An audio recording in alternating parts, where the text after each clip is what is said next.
So this is Bootleg Ultimate Swampfire from the Ben 10 Ultimate Alien Collection. It's not a original toy, it's a fake one. That is a Chinese rip-off or whatever you call it. So why should you consider repainting your action figure? Well, because there are a lot of reasons and it's a bit complicated. As you can see, these ones have LED switches which stop functioning after a month. Poor plastic quality and overall really bad paint job. Not this one. This one looks good because I did some work on it. I repainted it.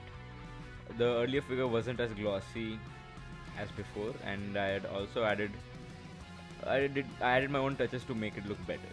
So if you put it near the licensed original product, which is normal Swampfire, um, by in the Ben 10 Alien Force line, you will see the difference in the feet.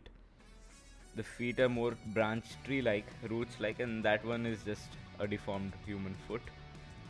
As you can see, the quality, paint quality, and overall sculpt of this figure is definitely better than the the bootleg one.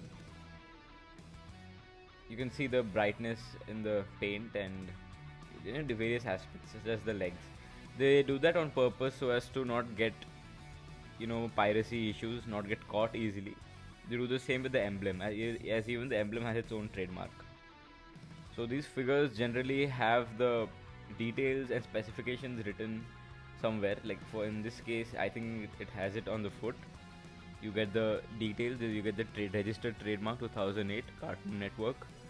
So that's how you know it's an original figure. And many times you also get CE written somewhere on some other places, whereas the bootlegs does not have that. So what are the details that I've added? Well, if I tell you, I have added a glossy finish to the action figure. It looks much more premium. I have added color to the blue central blue part. I've added metallic colors, and the lobes you see on the arm, I've added a bit of 3D effect to that. I've used different shades of blue. As you can see, the small lighter blue dots within the dark blue ones. So that's why it's looking better. So starting with what we need to repaint our action figures, you need 4 types of camel hair brushes. Generally they are marketed as golden camel hair brushes of different thicknesses. So you need to maintain them, keep them covered at all times, because stray bristles can really be a nuisance. Second is the acrylic colors. Any company would do. Generally you have specific colors for acrylic paints for action figures, but in this case you have to go with your general acrylic colors. I've taken a few metallic paints which are generally used in action figures to make them look better. In this case I used white, blue and black in certain variations and hues by mixing them on a palette and creating different color combinations. That's why I have that sweet metallic look on the action figure. Additionally, you would also need primers to seal off the colors so that they don't chip off after a while. So you might have to begin with a sealer to just rub off the excessive paint or any different abrasions in the paint job of the original figure.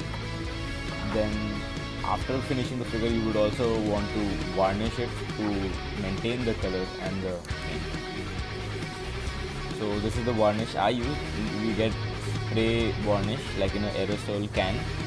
It spreads easily, it gets into all the nooks and corners, and it's for 250 rupees, so it's not that cheap, but it's still fine, does the job well. It takes less time for drying. You need to dry it for half an hour and 2 to 3 coats on this and you will be fine.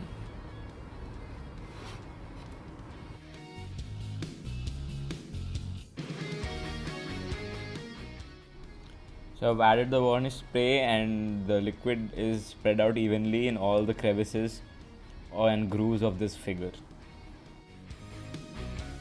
Here's a comparison, shot by shot comparison of the product. So you can see the subtle differences between the two action figures. There are 3 lobes there are 2 lobes here. So that's how it's different. So that's all about repainting your action figures. I'll be back with another video showing you how to paint an action figure. Bye for now.